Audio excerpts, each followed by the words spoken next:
From dog tags to ownership, heroes take the lead. Stories of veterans building dreams with passion, drive, and speed. From service to success, we're here to inspire the quest. Dog tags to ownership, we're the best. Take the prize. From the battlefield to the boardroom, this is DogTags to Ownership, the podcast where veterans share their journeys from serving our nation to leading in business. Hear inspiring stories of grit, growth, and the entrepreneurial spirit that drives those who've served to succeed. Tune in and take the first step toward your own mission in entrepreneurship. Military One Percenters, welcome to DogTags to Ownership, where once a week we interview veterans who charted a path towards entrepreneurship. Here, our goals are to share resources, advice, and success stories about starting a business, discuss strategies for building financial independence and creating your own path, and most importantly, build a community to support each other through the challenges of transitioning from service life to civilian ownership. Well, Matt, we are here for episode 42, recap episode, recapping episode 39 through 41. Episode 39 was with Gregory Povenski. He's a PhD candidate with an emphasis in entrepreneurship through acquisition. And a major theme for him was, just how military leadership prepares you for entrepreneurship. And particularly, he believes military leaders are good for the entrepreneurship through acquisition space. Episode 40, Eva Fulton, who is everything, songwriter even, producer, PhD candidate, two-time podcaster, has had a cleaning business, construction business, Desert War veteran, but really the biggest thing for her, the theme was from service and struggle to purpose and creation. That's really what she talked about with us and how she took her life into her own hands after some ups and downs and said, this is what I'm going to do with it. That was really inspiring. And then episode 41, Jeff McCabe. He is a U.S. Naval Academy graduate. He had lots of jobs after he got out of the Naval Academy, or after he got out of the Navy, to include he worked for American Express, and then him and his wife moved back to the hometown, and then now he is one of the co-owners, founders of BWQOHT Inc., which is Big Woods Quaff on Hard Truth Bourbon. So it's all of his three businesses, the restaurant, the distillery, and the brewery, all in one for that. And the big thing for him was just lessons in leadership, mentorship, and business mindset. He definitely dropped knowledge throughout that whole episode. So I think any first thoughts before we get into each of the episodes, Matt? No first thoughts. Are you still recovering from your retirement weekend? Is that why you don't have any first thoughts? There were some late nights involved in the retirement weekend, but I mean, man, we couldn't ask for better weather here in Kansas City for that weekend, and that was a fantastic time. Everything went mostly according to plan, which rarely happens. So a few little bumps in the road, but it was a great event, I think. So really had a good time. Yeah, probably too good of a time. Yeah. So for those of you who don't know, if you don't follow us on social media, Matt is officially retired. This past weekend, we were all in Kansas City celebrating his final retirement after I feel like we've been celebrating it for 6 months. We finally got to be done with the Matt Cain retirement celebration, but it was a lot of fun, and also got to celebrate his daughter Ella's 5th birthday, which was really cool. But with that, Matt, I guess I'll go ahead. You asked me before we started recording, what did I do this week? But yeah, what did you do? Since I've not jumped into the workforce, but one of the things I did that may relate to this podcast and our listeners is I went over to the VA hospital and did my VA registration / enrollment. Took a couple hours, had to fill out some paperwork. Because I don't have a rating, I was able to at least get slotted in a group. There's 8 groups. I was a priority group 6, and that's just because I essentially had combat deployments. So I'm enrolled. I can utilize the services. I can get a primary care manager, all that without a rating right now. So I'll just throw that little bit of information out there. That was one thing I did. I did many other things, but we'll just focus on the one thing for now.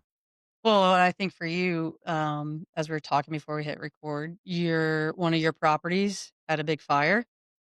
Yeah. And so you've been dealing with that for the past, what, 3, 4 weeks now? Yeah, about 3 weeks now.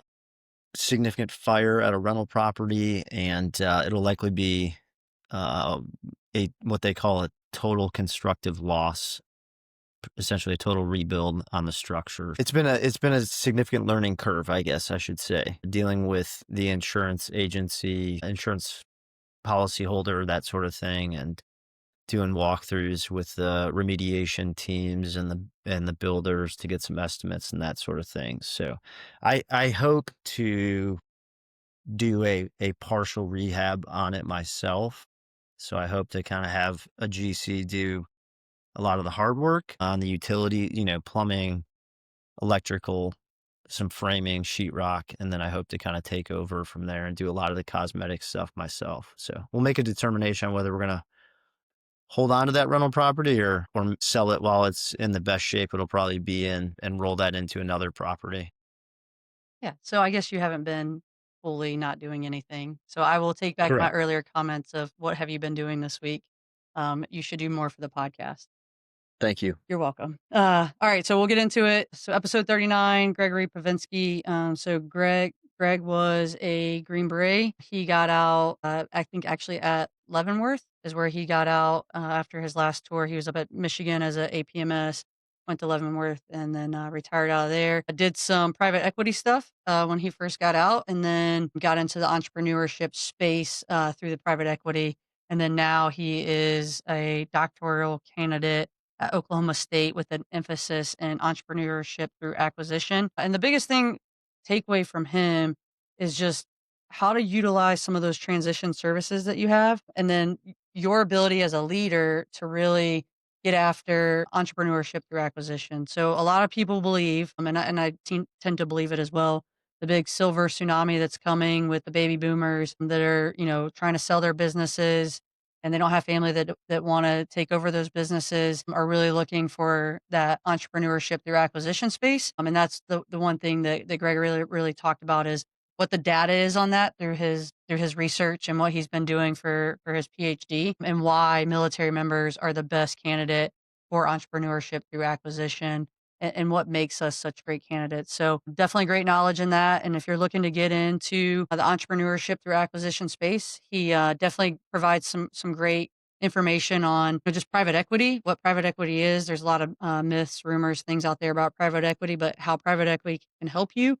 And then what your return on investment, and then also like how long you should hold a property or hold a business before you should look at selling it for all that. So just great, just knowledge from him on that aspect. And again, just a thing that I think as people are starting to get out of the military, no matter how long you've been in, retire or just get out, ETS, PC, or refrad, it's always good to look at what your options are. And that's an easier option than bootstrapping a company or something like that, where that company's already set, maybe near the hometown you want to live in, and you can just take over it and buy it from there. Matt, any other thoughts on that?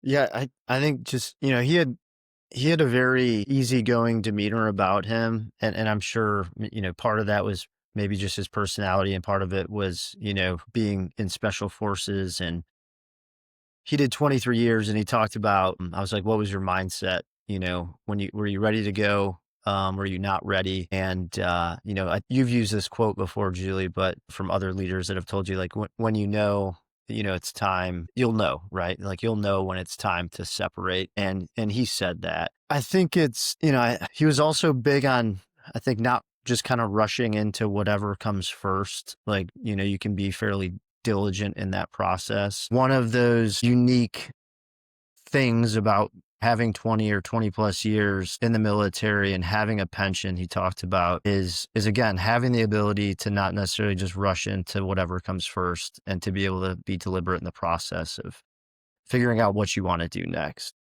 And he talked about how military folks are also uniquely skilled for, the transition into either the workforce or owning a company. It's just translating those military skills, into civilian language, if you will. So there's a lot of things that we're equipped to do, certainly from a leadership perspective, but I think there's a lot of other attributes that we come out with that make us competitive in the workforce or through entrepreneurship. Yeah, I just thought it great information that he provided, and he's also done it himself. And that'll bring us on to episode 40 with Miss Eva Fulton. Eva, big thing for her was from service and struggle to purpose and creation. Eva, Desert Storm veteran, entrepreneur. She first got out. She had a cleaning business, construction cleaning business, and then construction business. This was back in the early 2000s. Not a lot of information out there for veterans who were getting into entrepreneurship. So she talked about how those businesses failed and why they failed, which I think is important for people to hear of entrepreneurs who have failed and why those things failed, and then what the services are today that can help you be successful. And then for her, after that, she became an author. Um, My People's Garden is her book.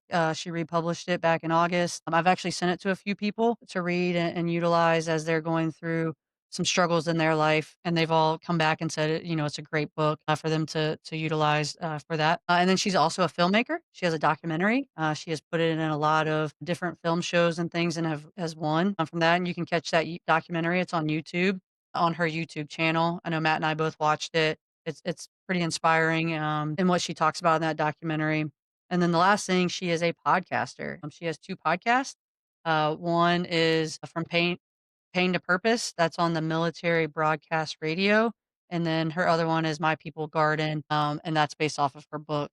But for her, like, her biggest thing that she wants to do is be a advocate for female veterans. I mean, she talked about that a lot on the podcast, about how when she got out, there wasn't a lot of female veterans who had been to combat zones. So she was in Desert Storm, so she was one of the first ones of those. And she just wants to be a voice for female veterans who are getting out to help them succeed in whatever their next transition of life is, whether it's entrepreneurship or not. And then her other thing is just owning your story, or as she said, her story, but then for other people is just owning their story and being a voice across those platforms for people. So that's what her podcast, From Pain to Purpose on military broadcast radio, she brings on veterans to talk about their story to help others understand that all of us have struggles, all of us have things, but how do we overcome those? And again, it just goes back to her wanting to be that voice for military members, veterans, and in particular for her, it's female veterans. So thoughts? Yeah. I think the one thing that sticks out with Eva was her ability to take on adversity, right? Like get knocked down and get back up. Like she embodies that spirit because if you do listen to her story, her documentary, multiple significant life challenges and being able to overcome those challenges and keep pushing forward to, continue to reinvent herself is super, super inspirational. And I think, not only did she talk about, accepting failure and moving forward with that, but she also, spoke to ownership doesn't necessarily mean you have to make millions of dollars, or entrepreneurship doesn't mean you have to make millions of dollars.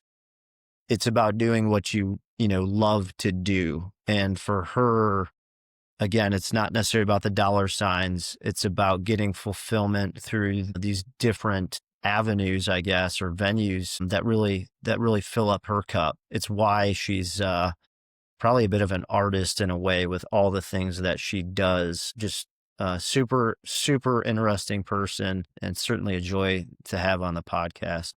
Yeah, and I would just encourage our listeners and followers, go back, listen to episode 40, because Eva really does provide that inspiration around resiliency and reinvention, like you mentioned, Matt, and just a true testament to that and what we all think about when you talk about hardship and how to overcome that. And that brings us to episode 41, Jeff McCabe.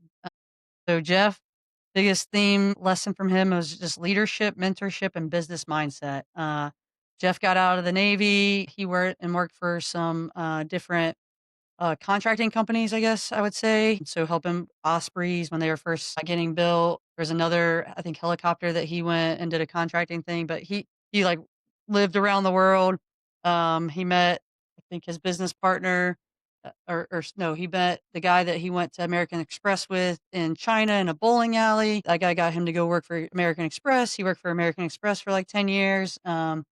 He did a bunch of stuff with them, then decided after 9/11 that him and his wife, they were gonna move back to the small town, that she was from, he had lived in for a little bit, and then just through talking with someone in the town, he needed a broker, talked to that guy, they were drinking Budweiser, he didn't want Budweiser, he wanted a real craft beer, and here he is now with a brewery, craft brewery, a restaurant business, and a distillery. And I'm just going to say, Truth Bourbon is delicious. I was able to pick up 2 bottles here in the Virginia ABC store. Jeff told us it just got here, so I went to the ABC store, found it. Me and the guy at the ABC store were trying to find other sweet mash bourbons. There is none. We could not find any. So we'll say they probably have a corner on the market on that, but it is really good.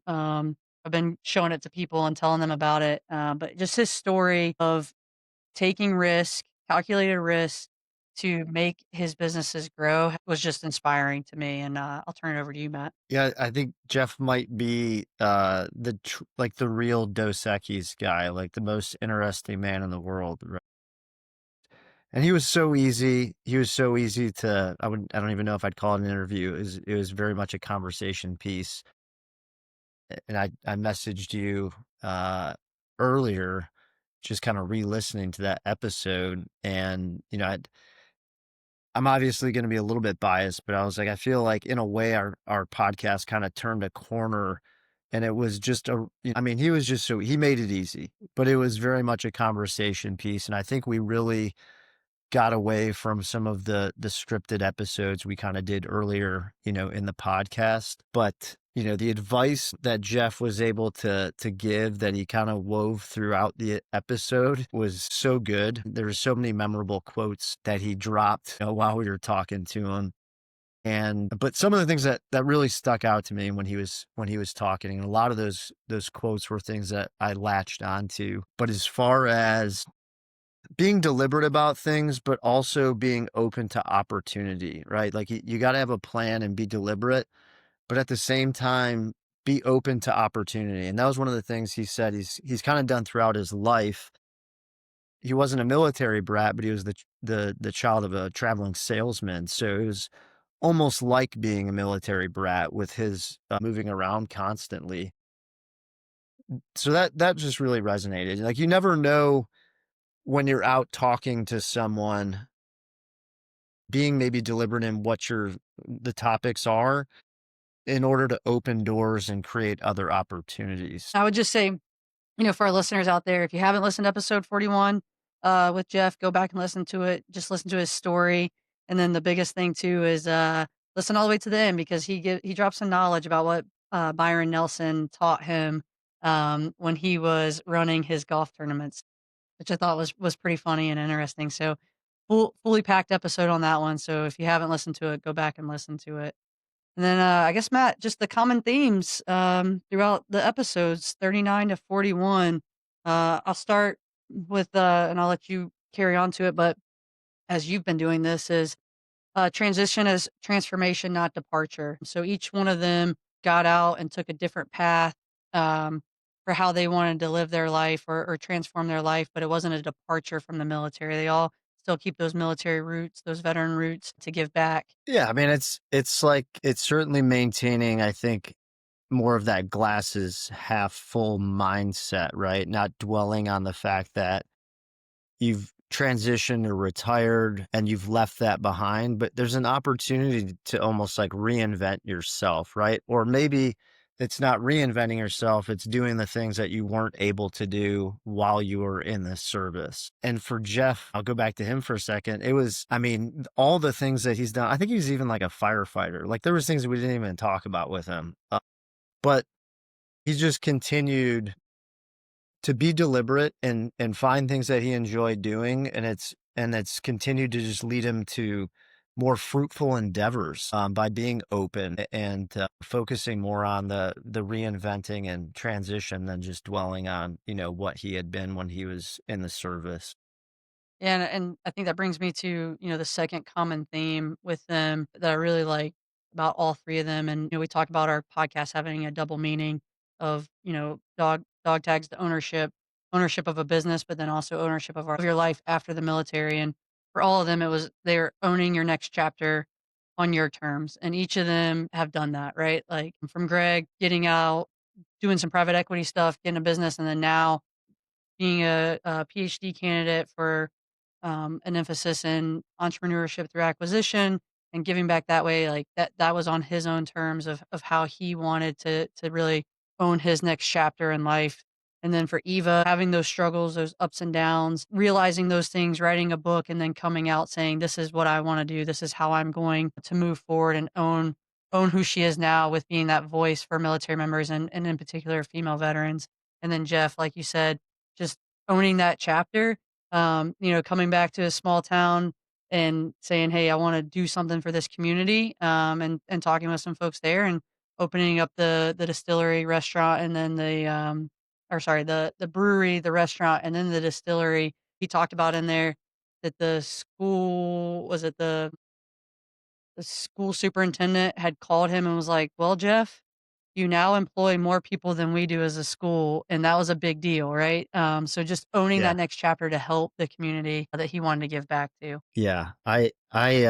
While you were talking, I was reflecting back on when you talked about doing things on your own terms, all the way to like episode 3 with Joe Byerly from the Green Notebook. Being able to set your own routine and set your own schedule, and you're not, is just it's a very odd feeling. For me, even after 3 months of transitional leave, it's still an odd feeling to have to kind of program your own day and not to have someone tell you where you have to be and when. But again, it's a neat feeling too. So we've seen that theme threaded throughout many of the episodes, going back to some of the first ones that we did. I guess with that is our 3-episode recap. And I just want to say we didn't make a big deal out of it, but we're over 40 episodes now. This will be number 42. I don't know if we thought they would go this far. I first had this idea about 11 months ago, and we are continuing to have people reach out and want to come on the podcast and be a part of the podcast.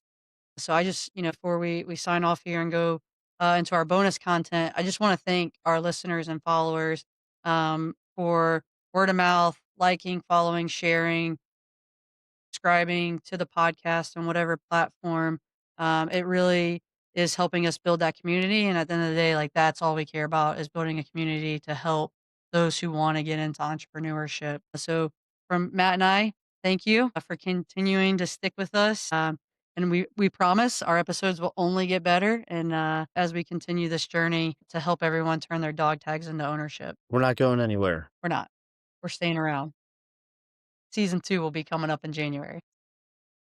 Today, we're excited to have Giuseppe Grammatico on the show to talk about franchise ownership. Giuseppe is a franchise veteran, coach, author, speaker, and consultant who simplifies the process of franchising and excels at guiding his candidates to business model that best suits their desired lifestyles. Giuseppe, welcome to the Dog Tags Ownership Podcast, and we're so excited to bring you on today to talk about franchise and how franchising is a great fit for our veteran community. Thanks, Julie and Matt. I really appreciate the invite. Really looking forward to the show. Yeah, so just to start off, could you tell us a little bit about yourself and your background? Yeah, so I'm located in New Jersey, born and raised. My first generation, my family came over from Italy in the early '70s, and conveniently opened up an Italian restaurant that I grew up into. So that's how I kind of cut my teeth in the business world and owning a restaurant. Loved it, but hated the hours, and nothing against restaurants, just didn't like the hours and holidays and weekends. So I went to school, first person in our family to go to college. Something was missing. I knew that. And being an employee wasn't the right fit for me. And later on decided, hey, maybe I should revisit owning a business. I've had side hustles, auto detailing, delivering of business flyers in the neighborhood. And that's when I reached out to a franchise coach, which is what I do today. And he opened up the world of franchise ownership. It wasn't all fast food.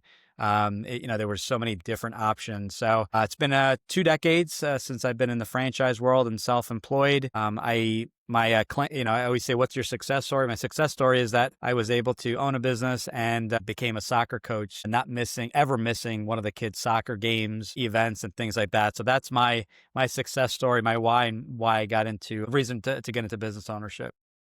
Yeah, I think that's for a lot of people. The reason they want to get into entrepreneurship is so that they can be their own boss, and then also to be able to be there for their kids and do those things. Could you tell us a little bit of why you think veterans are a good fit for, or military members, veterans are a good fit for owning a franchise? Yeah, there's a lot of reasons. So I was running or listening to another podcast with the president of the IFA, the International Franchise Association, and found out that 1 in 6 franchisees have come out of the military or veterans. I did not know that. I didn't realize that statistic. So I went into my, kind of business to look at, did an analysis, and found that 1 in 5 came out of the military. I did not realize how high the numbers were. So we actually went back in order to prepare for the shows and why that's the case. And we spoke with everyone that we've worked with that was in the military. And there was a couple things. And the one that really stood out was, the mindset of being able to follow a system. The military was, and I did not serve in the military, but the individuals that we have worked with said that there is structure. You knew kind of the different ranks and what you needed to move up in the ranks, what exactly needed to be done. It was really unlike corporate America, where it was kind of all over the place and didn't know where the future was kind of, laid out for you. The military really laid it out and said, this is kind of like a checklist. This is how you move forward. And the individuals that we have helped over the years, came back and for the most part said the exact same thing. We wanted structure. I call a franchise a business on training wheels. The other thing is, the purpose, what people in the military are driven by. I'm not saying every business necessarily has purpose, but a lot of businesses give a purpose to the community. And it could be simply hiring 5, 10, 15 employees, working with contractors, keeping them busy so that they can feed their families. A lot of franchises, believe it or not, have charity organizations built in to their system so that, for example, we work with a painting franchise and they paint a home for someone in need once a month. The franchisees get together in a certain area and they'll paint a home for someone in need. On the flip side, this was interesting. So we helped a family out of the Navy. This was several years ago, and they decided that although the franchise brand gave purpose to the community, they wanted to create their own charity over and beyond that, which was really nice. So they went ahead and actually created their own charity. So that was kind of it was really cool to hear that it could work both ways. It doesn't necessarily have to go in the system. Yeah, I was also thinking about risk. Military, we're very familiar with like risk and calculated risk and taking it and minimizing risk. So to me, to be able to go into a franchise versus, I'm going to go open up my own XYZ business, right, with like no blueprint, scares me a little bit. Whereas, like you said, with a franchise where it's that business on training wheels, that's certainly more appealing to me as a veteran, who's, again, deals with risk often in the military. The other thing I was also thinking about too, and maybe something, I don't know, to take a look at on the stats or data, a veteran with 20 or more years of service has a pension. So there's a bit of a safety net. And I know Julie and I'm entering that phase right now, and Julie's around the corner from entering that phase. And it gives you a lot more, when I go back to risk, it gives you a little bit more flexibility, I think, to take certain chances and to take certain opportunities that maybe someone without that safety net, that pension to fall back on. So I know for me that also helps me sleep at night as I think about, I think, real estate. So as I think about that next investment property, that I've got some kind of cushion or something to fall back on. Just some thoughts. No, I like that. That makes a lot of sense. And, there's a franchise, there's always going to be risk. We have an education platform, and I always inform, regardless of your background, regardless if it's a franchise, it's a business on training wheels, but the risk is there. How do you reduce the risk? Well, you want to find the right match. What is your skill set? Not necessarily, I worked in restaurants, I have restaurant experience, but I was able to lead large teams, manage. I was able to do sales, marketing, networking. There's essentially a franchise avatar for every franchise we work with. And it'll say, this is the ideal person. So I went from Wall Street to owning a franchise in the building services space. I had no experience whatsoever, but I did have sales and networking, which is the exact role that the franchisee would play into the system. Giuseppe, you have a book called The Franchise Freedom, and then also your website, The Franchise Guide. Can you just tell our listeners and followers what all you would offer? Say somebody wants to get into the franchising world, and they're looking to get into that, what all you offer through your book, and then also your website, and how you can help them get into franchising. Yeah, so the best place is GG, my initials, thefranchiseguide.com, and that gets you access to everything. Just like Alex Hormozy says, we have nothing to sell. This is an education platform. We do assist, but really it's to figure out so a couple things. If a franchise is the right fit, and we ask a series of qualifying questions on our website, and what that franchise may look like. So kind of painting the picture of what this ideal day in a life looks like for you. So we do everything. It's a holistic approach. We meet one-on-one, we coach, and our first call, for example, we'll talk about what you're looking to accomplish. You hating your job is not a good reason to own a franchise.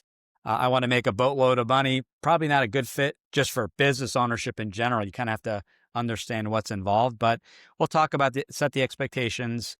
A franchise is still a business. You still have to follow that system. But in my book, I talk about it being an unfair advantage. You have an advantage because the system is built out for you, for those that are looking for that. And then we'll go into things like, okay, if a franchise is a good fit, you have some money to invest, you have a reasonable time frame, and you're okay following a system, we'll look at what the ideal business looks like. So when we talked about, active, passive, what does that look like? What is realistic time can invest in the business? It is definitely not a passive investment unless you're more like I just was on a show earlier this morning, a Shaquille O'Neal, where you have the money and he's invested in hundreds of different locations and you have a team in place. Usually it's someone saying, okay, I want to leave my corporate job. I just lost my job. I'm transitioning out of the military. I want to know what's next. So we'll talk about, okay, what are you good at? What is a reasonable, what's that investment range look like? Do you have a lot of staff? Are they W-2 or contractors? Maybe both. What role are you playing in the business, both day one and day 365? Because we want to make sure in the average day in a life, if you hate traveling and visiting businesses, and that's the role of the franchise, that's probably not going to work regardless of what that franchise is offering. We'll look at things like brick and mortar. Do you like for your customers to come to you, or do you prefer to run that business? Maybe it's a mobile option where you're offering a painting or water and smoke mitigation service. So we'll go through all the different examples to figure out, what are the preferences? Not what, people say, well, it depends on what will make more money. I always push back and say, we're just looking for what it looks like. Ideally, you can filter through the brands to see which has the highest, maybe ROI, if you look at their item 19 in their agreement and the franchise disclosure document. But let's look at what this ideal business looks like. Some people love brick and mortar, but they don't, for example, a storefront, Jersey. I'm in New Jersey. We have Jersey Mike's, and but they don't want to wait that long to get open, or they don't want to make that big of an investment. So believe it or not, there are franchises in expense reduction for small business, pet waste removal, business coaching, even executive recruitment. So we talk about all the different examples of what's out there, and then we introduce the individual directly to the brand so that they can continue the process. Why it's holistic is that we don't just say, what do you want? We're not a portal. We'll ask, what do you want? I want food and restaurants. Why? Everyone has to eat. Okay, great. So you're looking for a business that has high demand. Yeah, that makes sense. Well, why don't we look at maybe business coaching? There's also high demand for that, or expense reduction. So we'll give different examples.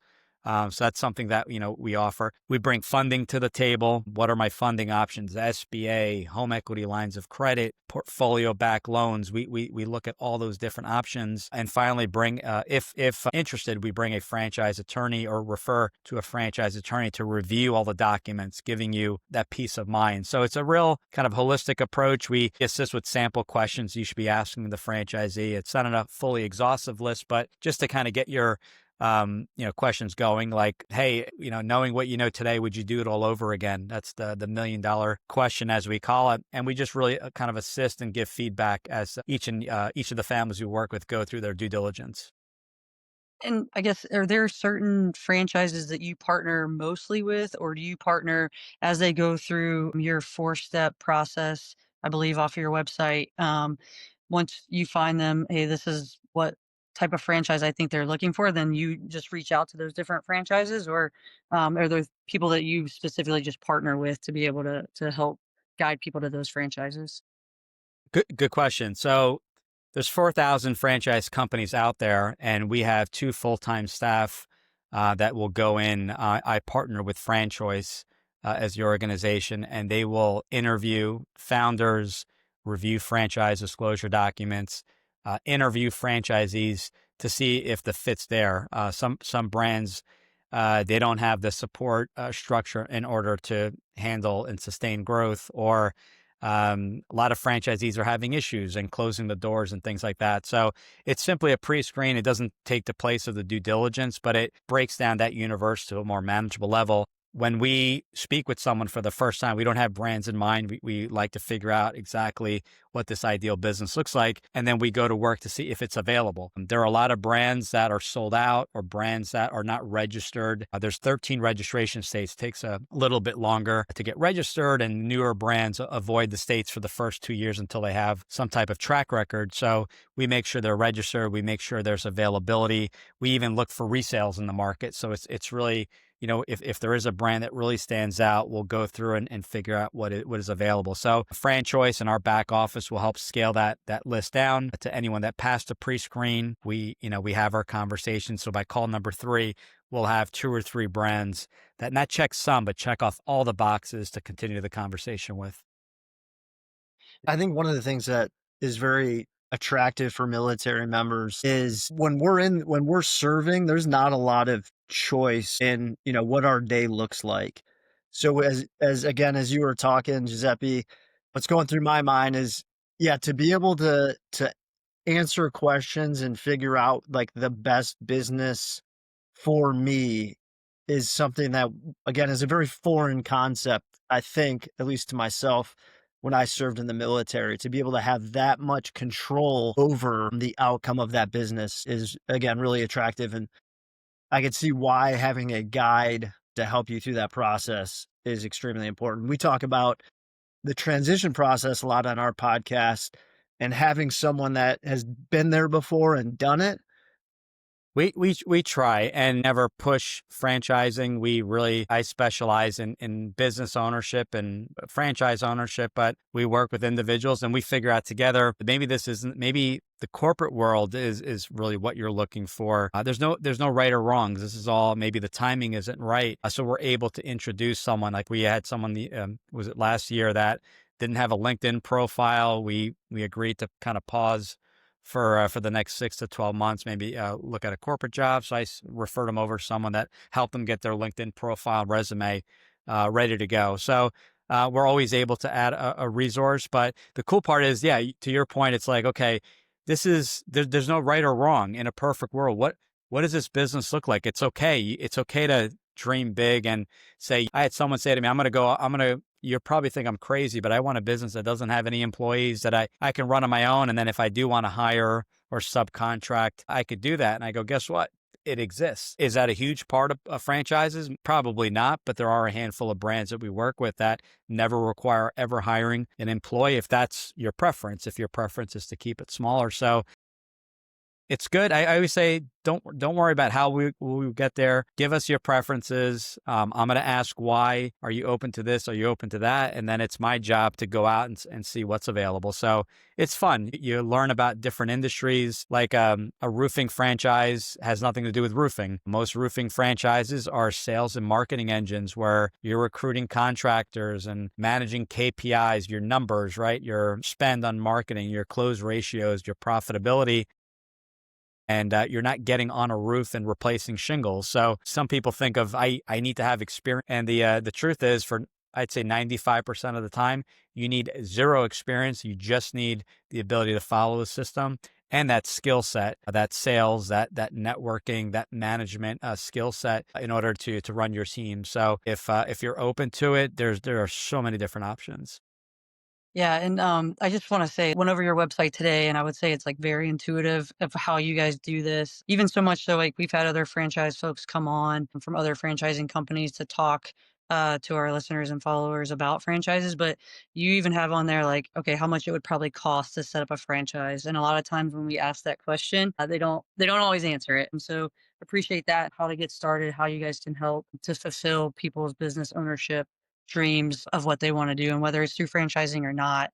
I would just say for our listeners and followers out there, please go to your website, ggthefranchiseguide.com, and you can see all the resources on there and what all you all provide to help folks get after that dream. Military One Percenters, whether you're brainstorming your first business idea, already running a company, or just curious about where to start, Dog Tags to Ownership is the place for you. Please hit that subscribe button to receive all new episodes. Also, if you know someone who has turned their dog tags into ownership, drop us a DM on social media or tag someone. We are always looking for new guests to bring onto the podcast. And as always, Military One Percenters, thank you for your service. Let's continue this journey, working together to write our next chapter. Until next week, keep pushing to turn those dog tags into ownership. From dog tags to ownership, heroes take the lead. Stories of veterans building dreams with passion, drive, and speed. From service to success, we're here to inspire the quest.